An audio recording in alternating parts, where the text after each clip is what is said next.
Let's hit the high road.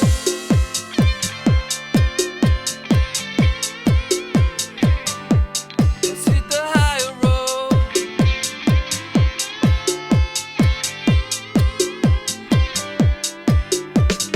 It's the first touch, strong connection. It lays deep in your soul. Feel the kindness strongly coming. 'Cause you can achieve your goal. Let's hit the high road.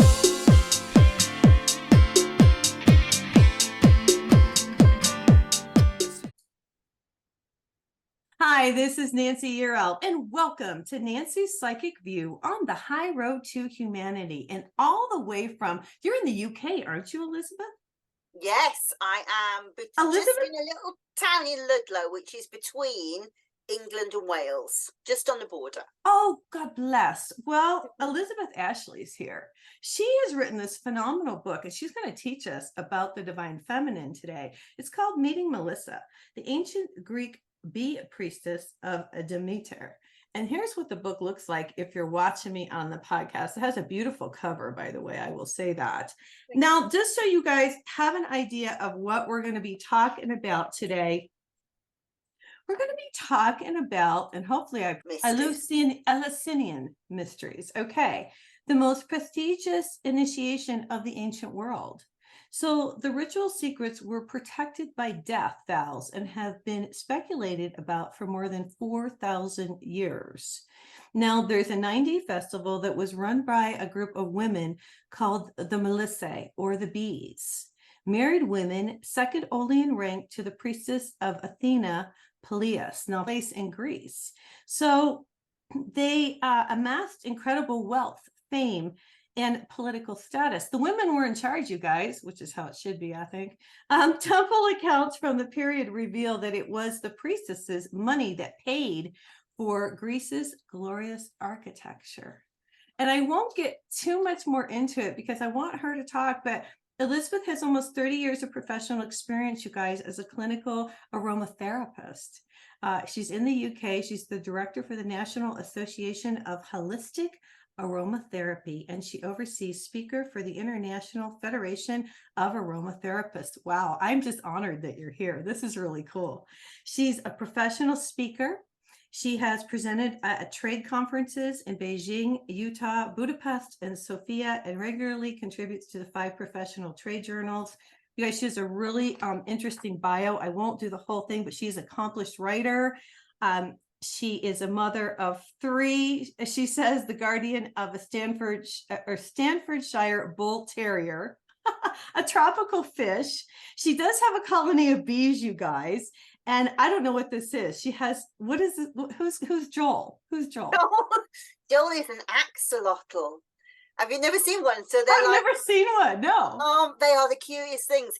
If you've got a teenage boy in the house, ask them, because it's in Minecraft, actually. There's but they are real things. They're like little salamanders, and they never get grown up, so they never lose their little gills that are like this. They are the prettiest little things, but he's so lazy, he does nothing.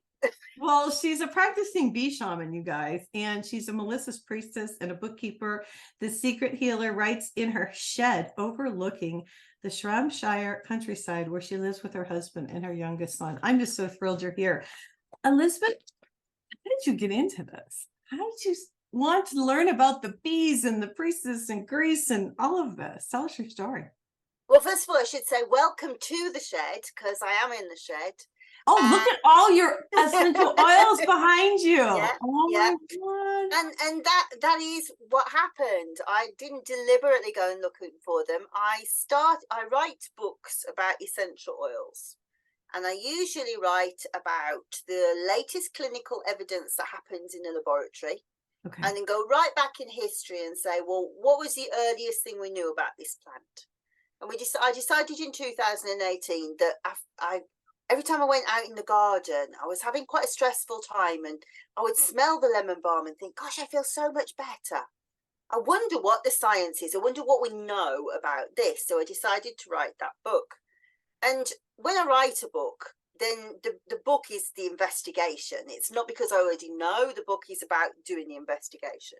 Mm-hmm. And when I was looking back at the history, there was this mention of in medieval books, so 14th, 15th, 16th century, said the Melissa, because it's lemon balm is Melissa officinalis. Yeah, I had Melissa. I pulled my Oh, Melissa out today. I put this on.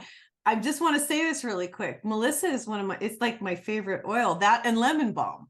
And I don't know well, why. you must be earning too much money because it's so expensive, isn't it? It is expensive. It is It is expensive. expensive. Yeah, because for a plant that smells so strongly, it has a really small yield. So all of these things are interesting to me. Mm-hmm. And here was this mention of these priestesses, and I've got the kind of mind that goes, I don't understand that, and if I don't understand it, then that worries me. I'm going to find out. So who were these women they were talking about? What was their function? What were they for?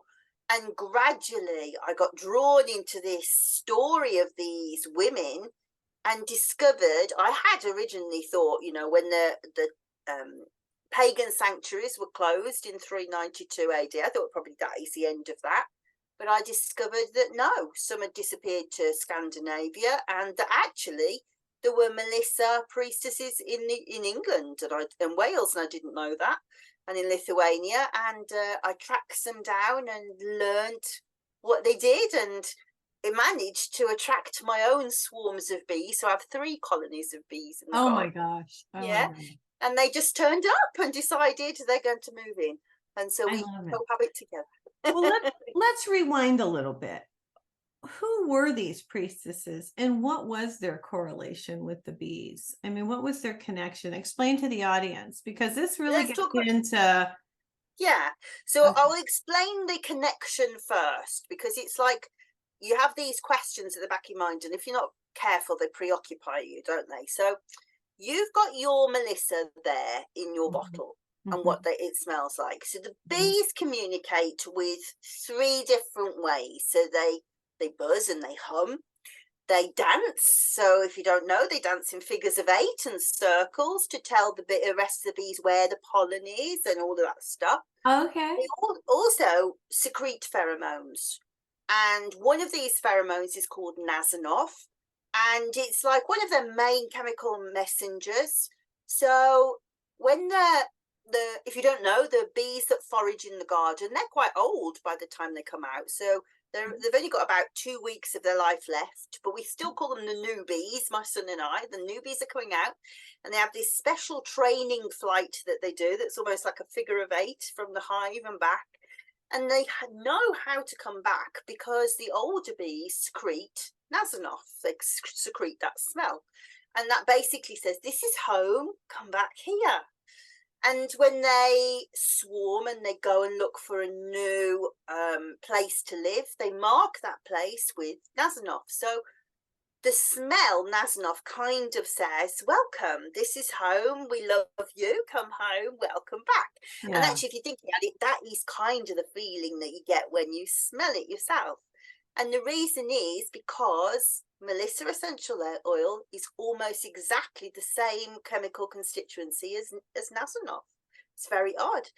And so right back in history, if we go back to the Georgics, which is Virgil wrote in ancient Greece, he tells you, rub lemon balm on your hive and your bees won't go. So they knew that. Really? So yeah, so this is, Melissa means bee. That's what it means. So we've already got this correlation. And as I say, I discovered that the Melissae were priestesses of Demeter core. So Demeter is the goddess of agriculture.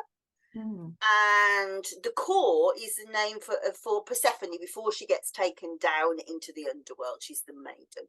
So the priestess of Demeter core, the Melissae priestess, it was a post for a married woman with children, but it was a lifelong position. So once you were there, until you died, you had that. And it came with enormous prestige. For example, she would always wear purple. She always had to wear a purple coat, and nobody else was allowed to wear purple. And she would have seats kept aside for her at the theatre. She had the most important seat at the theatre. She had the most important seat at the Olympic Games. So these were powerful women, and Mhm. you said in your the introduction they paid for the temples. So their job was to open discourse with the goddess. So priestesses served goddesses, priests served priests, Right. except for the goddess Hecate. She had a priest. We don't really understand why, but she did.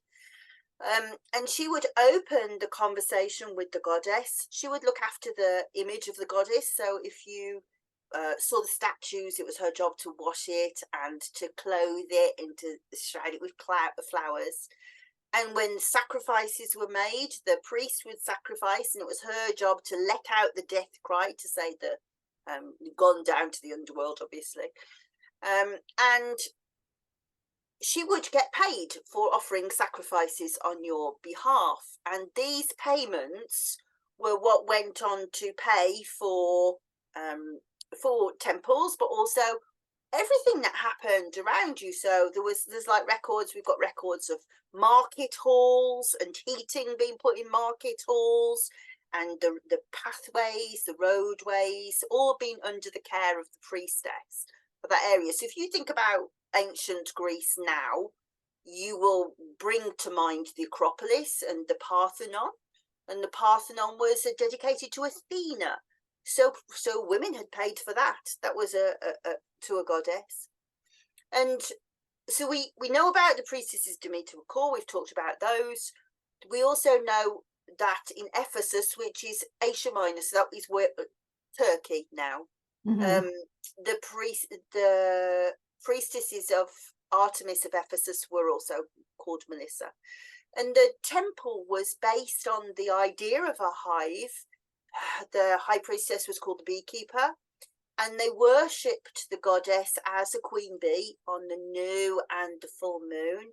Her priests were eunuchs called drones or Essenes. So a drone is a male bee, and the coins, all their coinage had bees on it, and even the soldiers had got shields which all had bees on them. And yeah, and you show pictures of this. I want to mention she shows pictures of these in the book. So I want to ask you a question. I hate to get back to such layman terms here, but I mean, it feels like, and I think, and I want to know through your research, that the women really had a huge influence over everything, over architecture, over politics, over everything. This was not how it's depicted. No. And we don't really understand to what extent. So one of the other Melissa that is famous, has got sort of a few different ones, but perhaps the most famous one is Melissa Delphis, who was the Delphic bee, the Oracle of Delphi. Right. Now, kings and tribal leaders would come to her and talk to her about, where shall I set up this new tribal colony? Where shall we settle? Where should we take on people in battle? All of those sort of things. And there's still records. The records still exist of these conversations. And she would answer in hexameter verse. So this rhyming verse that was like 12 beats per line. And it was almost like a riddle. And it was said that her prophecy came from Apollo. So she drew it up through her lower mouth, the vagina, up through the lower mouth into the womb, and she would blurt it out. And yeah, from that, political decisions were made. Now, we can't say that they weren't statesmen. They weren't like the people, the major decision makers that said this is what happens. But the priestesses held the key to the temple, and the temple was the bank. So they were. So they did. They were in charge of everything. They had a lot of power, but it was a really strong class system. So these priestesses, most of them, you could buy a priestesshood, but most of them were born into them, and they would marry powerful men who got plenty of money, because a lot of money passed through their actual hands. And then you have like the hoi polloi down the bottom, and I think the women down the bottom probably were quite restricted in what they could do. But we know that in ancient Greece there was 140 state days and 180 religious days. Wow. And a lot of those were just for women to go and gather together. So they did have a lot of time to socialize. Yeah. And so this idea of them having been locked away is looking probably less and less likely, I think. I wonder when everything changed. I wonder when everything flipped. You know what I mean? I just because yeah, and I want to rewind a little bit too on the oracle part of it. Now, when you say she could do divination and oracle, which means that she was psychic, right? Yeah, but when you for those who didn't who were on the podcast, you wouldn't have seen that. So Right. when Nancy said psychic, she brought it down from the heavens down into the head, but the oracle brings up from the ground. She brings it up from the ground, so the goddess speaks from the ground, and and so it was serpentine energy. Okay. So yeah, definitely psychic. Got it. And I do think that there is, through everything that you do in this kind of work, there's this kind of stepping in and out of these ordinary worlds into non-ordinary reality. You go in and out of trance quite often when you're working with bees without even noticing it. You do now. Have you experienced that yourself? Yeah. I mean, naturally, I'm a very psychic person. I was born into a family who were that way. Right. But one thing, I mean, the first time I said to you that the bees moved in, and the first time that I actually opened the hive to work with them, I'd had to learn to do beekeeping in lockdown on Zoom. So the first time you go into a hive, oh my gosh, quite a scary thing. But it was the closest thing that I'd ever had to a religious experience, you know, that because you just were so aware of this power that was there, you know, 60,000 bees in the height of summer. That's a lot that can really sting you if you want to. But if they accept you, and as you move slowly and you talk to them, then they quite happily accept you, and you feel the energy shift of like, oh, she's here, she's part of our hive, and it is a real incredible feeling. Yeah. Well, I would have to meditate before I go in and just be really calm. Yeah, and so when you do Melissa work, you always do that. So you drop your attention down. There's a special way of dropping your attention down to the womb. Everything's about the womb with bee shamanism.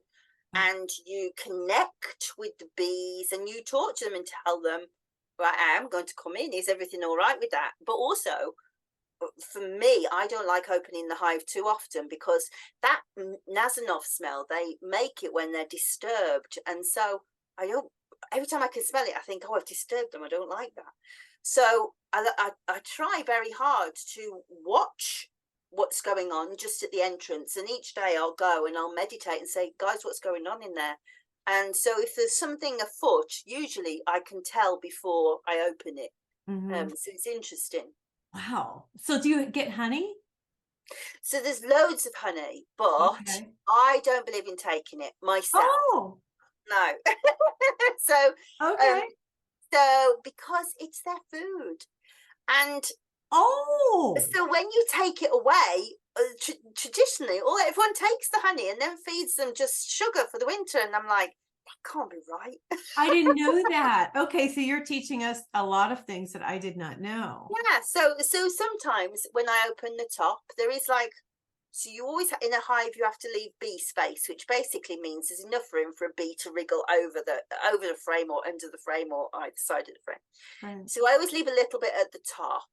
I say my husband makes the hives, but there's enough room. But sometimes you'll try to take the boards off, and you're like, oh goodness me, they've built right up to it, and so you can't actually get the board back on without taking that bit of honey, comb and honey away. So we do take a very small amount, and my son always says, well, that's your bit, they make that for you. Because I really don't feel very comfortable taking their food off them in winter. It doesn't seem right at all. I have to ask you, how has this changed you? I can tell you're just so delighted to have them in your life. Yes. So I alluded to the fact that I come from quite a remarkable family. Mhm. So my Are my you a mum was shaman? You're a shaman? no. So No. my mum is a third degree Wiccan witch, Ah, and was from being this big. I always knew my mum was a witch, but I okay. always said I'm not. And I've always felt really, really strongly that I'm not, and it kind of made no sense to me that I could do these magical things because I can see auras, I can hear plants speak and stuff, but I'm not a witch. But as Okay. soon as I discovered this, I was like, this is what I always was. And to me, it was like meeting my family for the first time. I just, these bees and I can talk to each other and hear each other. And to me, I felt like I'd come home. Definitely. It No, did change me a lot. that's really beautiful, actually. A lot of people have this real stigmatism when you say witch. Hmm. Can you kind of give us a little, indication of what she really does and what you really do so that people don't think you cast spells on people and things like Well, that? we do. Oh my God. You cross me, you'll know about it. No. So, well, I'm an she was angel. one You can't cast a spell on me.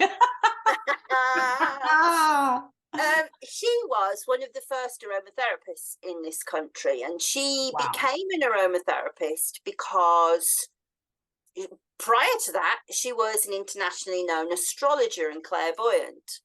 And people would turn up at our house on an evening and we'd have to tell them to stop smoking, please, and be quiet. I want to watch Coronation Street. And they'd all line up in the living room, and then they'd go through.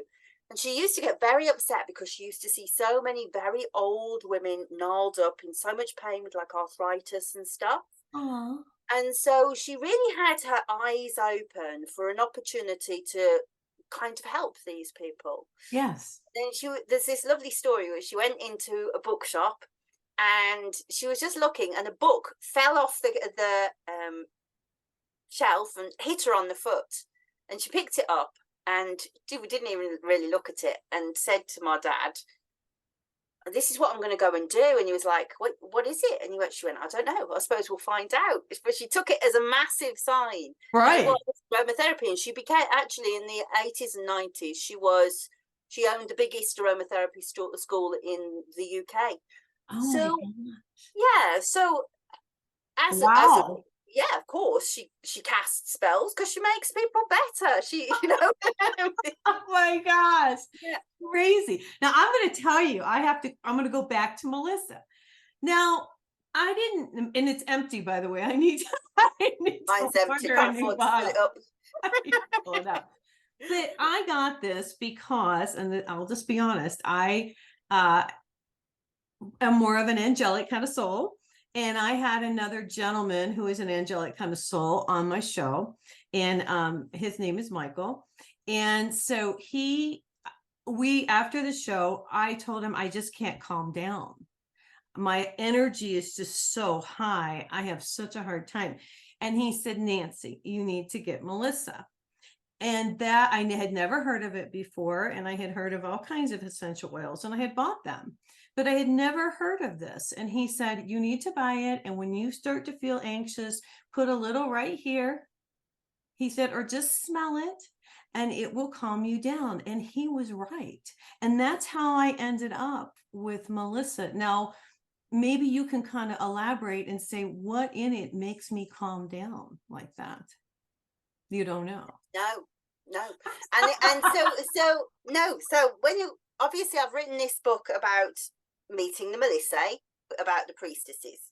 Right. However, it came about because of the herbal medicine book. Well, yeah, that's what I'm saying. And the answer to that is right the way through the science it goes, so maybe it's that, but then this proves that, it disproves that, and then maybe it's that, no, that disproves that. Well, like And the all the lemon way balm. through, the answer is it's magic. It's magic. It's like the lemon balm. And I'll say that too. I mean, lemon balm is magnificent. I love lemon balm. It is so, I mean, I have bought a big thing of it from a guy out of Santa Fe last time I was at the lavender market. He had lemon balm and I bought it and I used the whole thing. I mean, because I put it in the diffuser, the whole house smells like lemon balm. And it's the same to me though. I know you're the expert, but I'll just say as a normal person who uses it, I feel like it like uplifts everything. Oh yeah, it definitely does.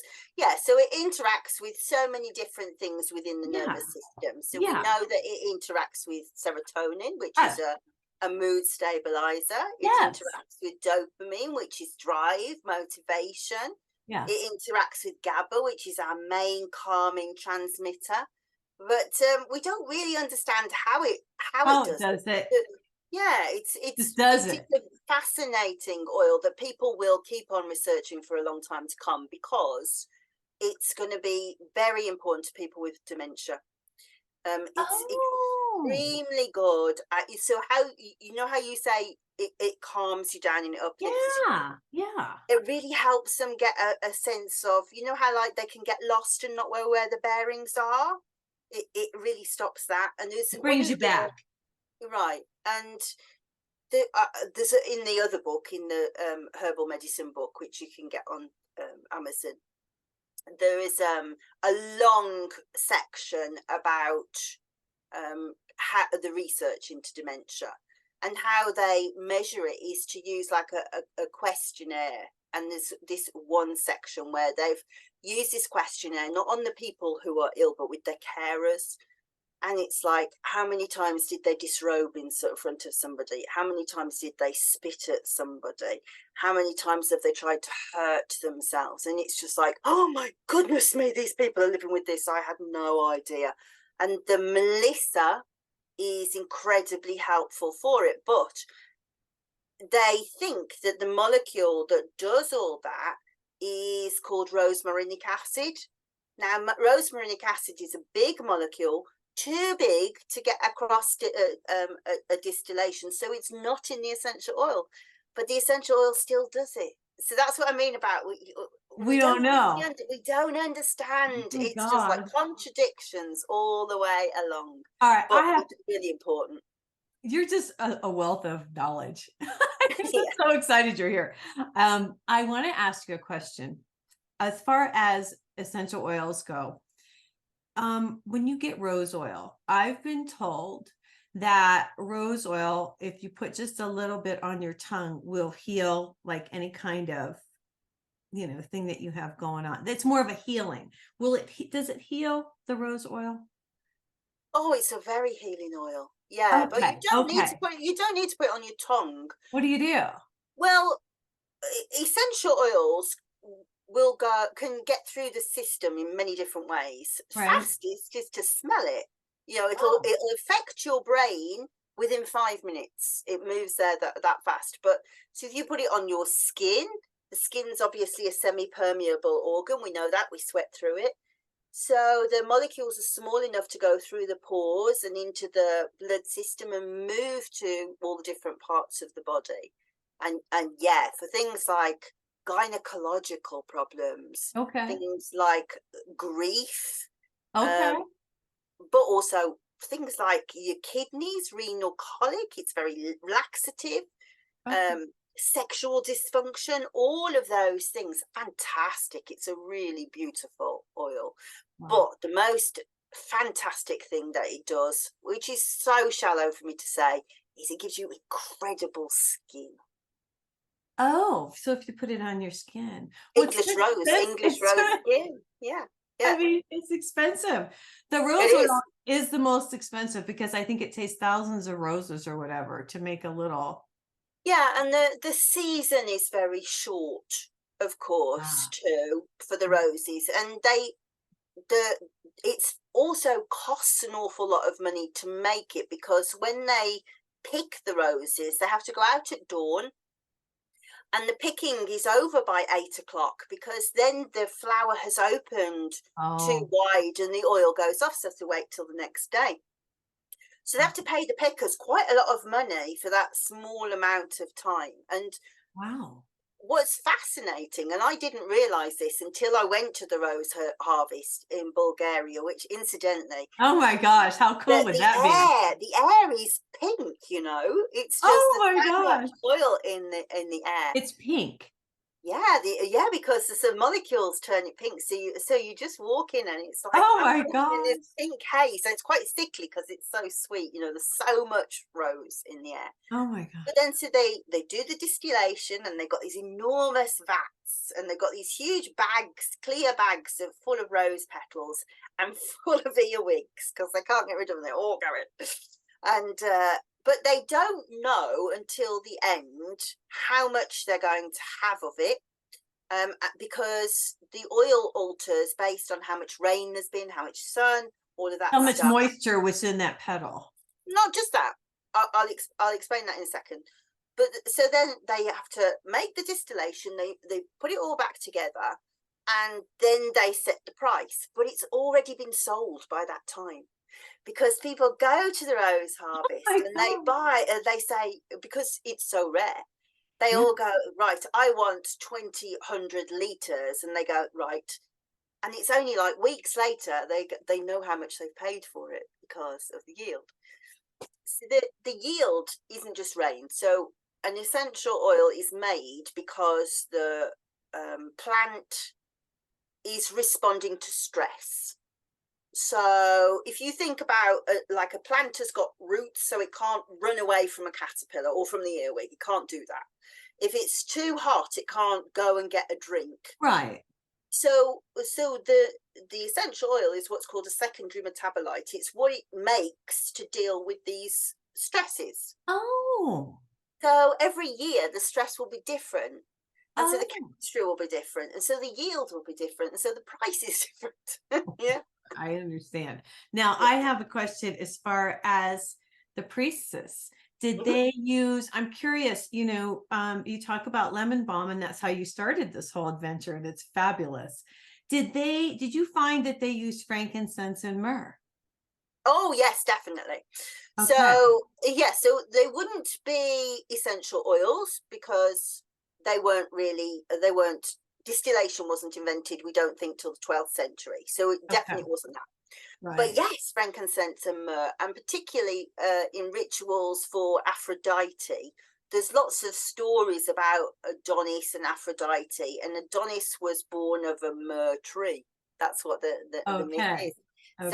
So yes, definitely. And actually, you can find lots of spells. They're called the Greco Egyptian papyri. They still exist. They're still written down. So these are spells that were to various gods and goddesses and rituals that were done. And there's always like frankincense and myrrh in them. And frankincense was specifically for Apollo. Yeah. Okay, interesting. So how long did this take you? I just have to ask you that question. 4 years. Okay, yes. There is so much information in here. Yeah. I was just floored. I mean, you really did a lot of research.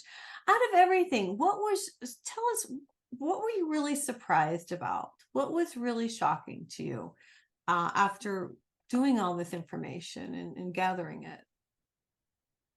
I think so. When I discovered that there were still priestesses doing this kind of work. Oh, there are? Oh, yes, definitely. I didn't know that. Where at? In Greece? No, actually, I don't think they are in Greece. Just Where like are they? so, certainly in Lithuania, but also in England and Wales. And I trained with a lady who was in America, and she teaches. Her name is Ariella Daly. If anybody wants to look her up, she's fantastic. Ariella Daly. teacher. Okay. Yeah. Where's she out of? California somewhere. Okay. And my geography is horrific, sorry. That's okay. And she teaches dream incubation. So when they do the Mysteries of Eleusis was a 9-day festival. Right. And about day 4 or 5, the priesthood of Asclepius came, and Asclepius and Hygeia, and I don't know if you know, in ancient Greece, that's how they did their healing. They did their healing through dream incubation, that you would go and dream with the god, Asclepius, surrounded by snakes. Oh my gosh, I don't think I could have done it. They would interpret your dreams. So I would get up in the middle of the night, because obviously you guys are on the other, in a different time zone to me. So I would get up in the middle of the night and I would go and learn to do dream incubation in what's called a dreaming hive. So that is, so when you're working in a set of priestesses, you work in a set of 6 in a hexagon. So there was 2 hexagons and a bee mistress, which is Ariella. And what happens is you dream together on a theme. Oh my so I won't give away her secrets, because if people want to go and do it, yeah. But there's like a ritual that you do, and you dream together on a theme, and then you come together and you tell the dream with your eyes closed, from, we say, mirror it from the womb, and the others go one by one, sister, I heard your dream, and what I saw was, and they bring back their interpretation to you. Okay. So the way that this is connected is the Greeks believed that the bees were the bringers of dreams, and that the bees took away the souls of the dead, and they brought back the new souls that were born. And then, so there's this idea that the bees have this golden net, this architecture around the planet, and that they inhabit the weave, we call it the weave, and that you can see each other's dreams. And the thing that shocked me most is that I can't disprove that. Yeah, you could see each other's dreams. We definitely could see each other's dreams, and what's more, we could see the future doing it too. And it was astonishing that nobody does it anymore. Is it because are you breaking through the veil? Are you breaking through the matrix when you do that? Is that what you're doing? Well, no, the legend says that the weave is outside of the earth and that you're looking down on it. But I don't know. All I know is when you work together, you can see what's going on in the future. You can make decisions. You can hear the earth speak. If you talk, you can hear the earth will give you messages back. And yeah, you can see each other's dreams. When you say the earth gives you messages back, is that Gaia? Is that Mother Earth giving you messages? Is that the mother? That would be her name in ancient Greece. Yes. I'm just curious, because the reason I ask you this is and I teach the audience this, I bring in the light from above and I run it down through my body, but I also bring it up. I ground myself down to Mother Earth, and I imagine roots going down into the earth. And once I hit the light, I know I hit it, and then I bring it back up. So that is so I know about this, and I know the energy, because they say as above, so below. So I know the energy in the earth is just as powerful as it is above. And undoubtedly so, yes. Right. And so the messages that you're receiving, it's just amazing to me, I mean, it's got to be from the mother, right? From the earth itself. Well, you see, that's a very monotheistic way of looking at it. Okay. Because we're listening to bee spirits, we're listening to plant spirits, we're listening to tree spirits. Right. So is it just Gaia? We're in a different paradigm to that, aren't we? Okay. So are we listening? Maybe you were listening to the bees in one respect, but then in Gaia and in another. And and then sometimes it would be Persephone. You would hear and see Persephone speak through other people. Yeah. Very, very, very strange. Very strange. But beautiful, really beautiful. So did it make you more intuitive, more connected to the earth, more connected to nature, or? Yeah, I wouldn't say it made me more intuitive, because I've always been extraordinarily intuitive. Just like I'm psychic, Nancy. Yeah.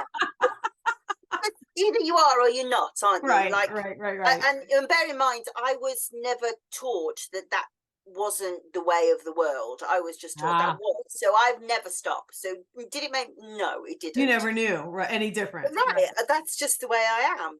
Yeah. But it definitely did in increased my connection to the earth. Definitely really shifted my whole way of looking at nature and just the world around me. Yeah. You heal a lot of people, don't you? I hope I do. I hope I do. That's what I feel. I'm intuitive too. Yeah, I hope I do. That's what I feel. I even outside of my work, I hope that people would say that I am a very kind person and that I am a good listener. And people.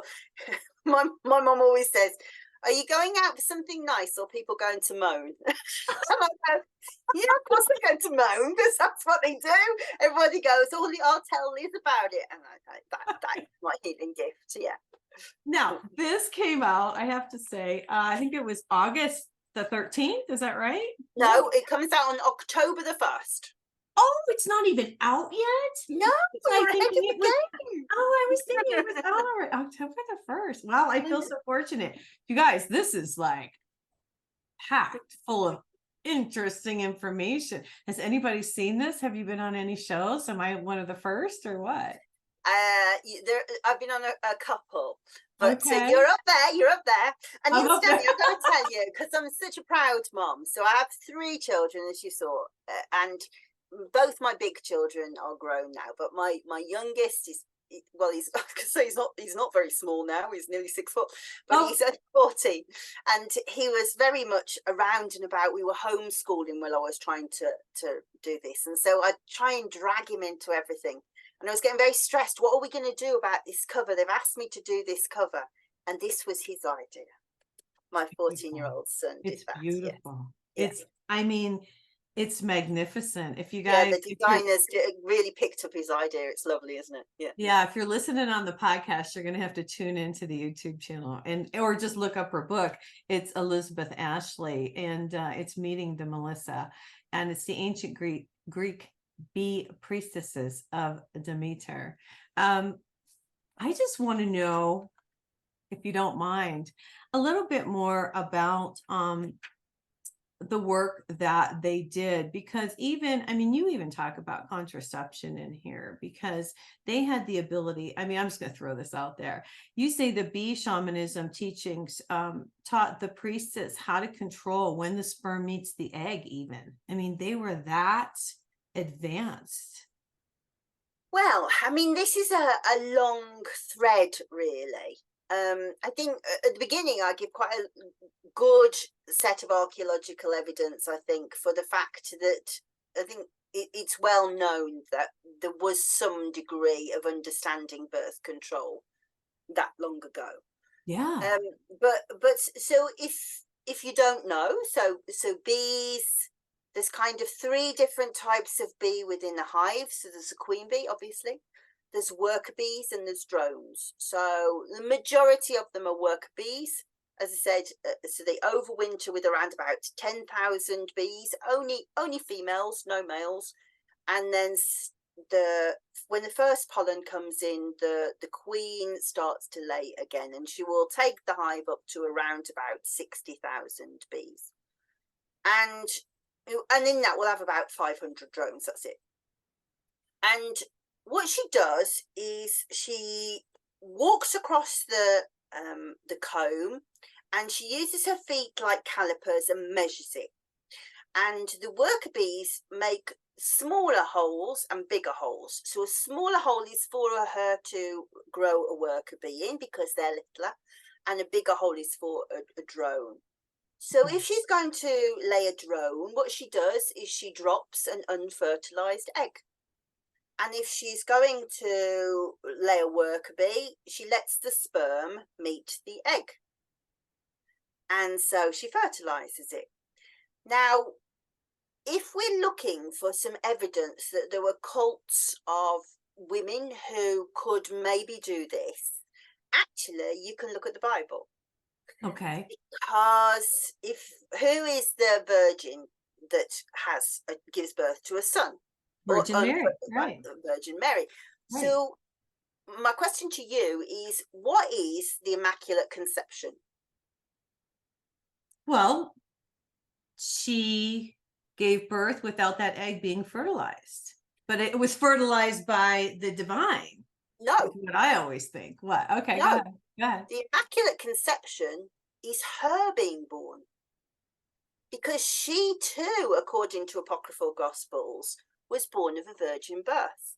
That's true. That's right. That's right. So now we don't have just this one miracle, we have this lineage of miracles, that the mother knew how to do it, then Mary knew how to do it.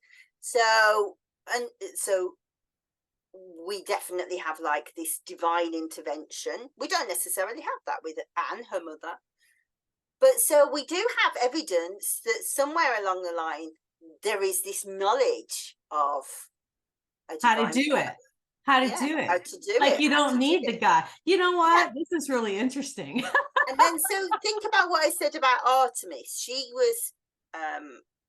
was worshipped as the queen bee at the new moon and the full moon. Okay. Now, there's quite a lot of evidence that the women in ancient Greece, because they were very close to the equator, and because there was no light pollution, probably bled in line with the moon, right?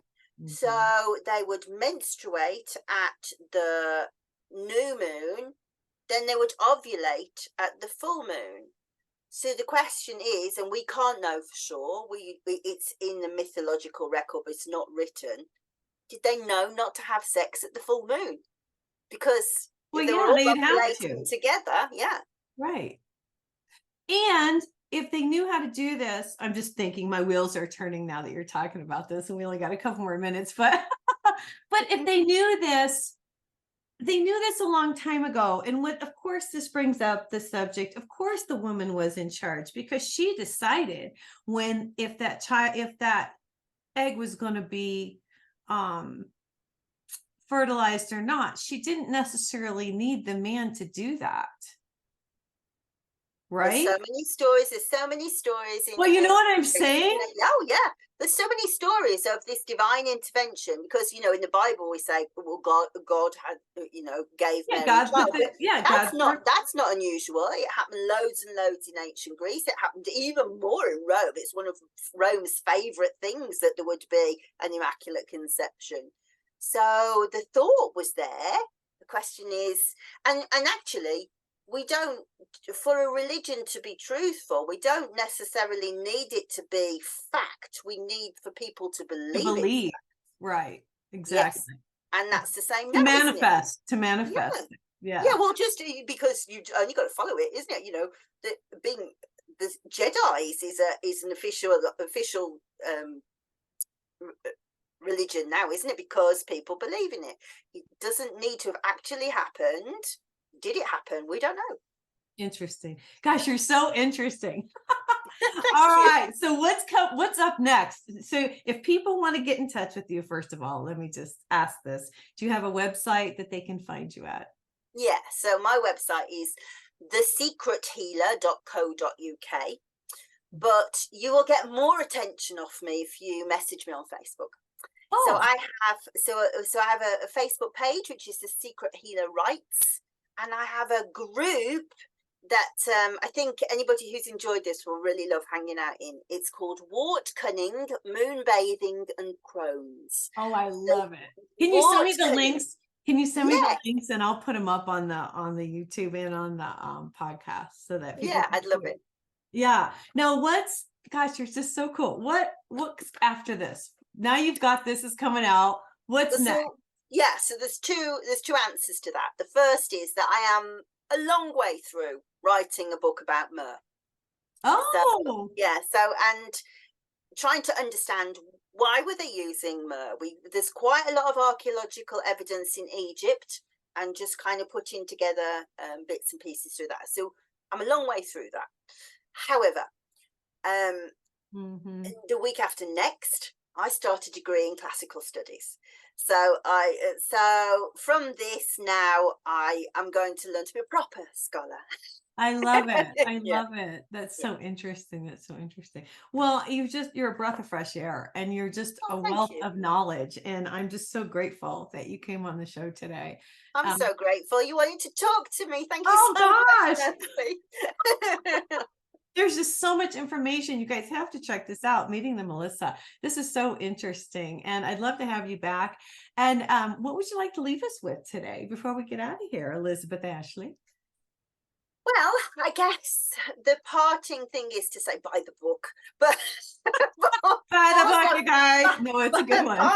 by Meeting the Melissae, the ancient Greek priestesses of Demeter, to really start to think about women of the past in a different way, to question your approach to your own femininity if you're a woman, because I really think that it does that, but also to save the bees. I really want people to think and go, gosh, bees are marvelous and we need to stop people spraying them. I agree with that. That's huge. Yeah, because it's screwing everything up when they do that. It's messing up our world. Yep. So that is wonderful advice. Well, you guys, the book is called Meeting the Melissa, Elizabeth Ashley. She's joined us from the UK today. I just want to thank you again for coming on the show. You guys, if you want an angel reading, go to my website, nancyyearout.com. I'll be happy to answer any questions that you have. I did just put up a new message from Archangel Gabriel, and you can read that if you like. All the shows and all the podcasts are on my website. I thank everybody for supporting me and supporting the High Road to Humanity. Thank you so much and have a fabulous week. God bless.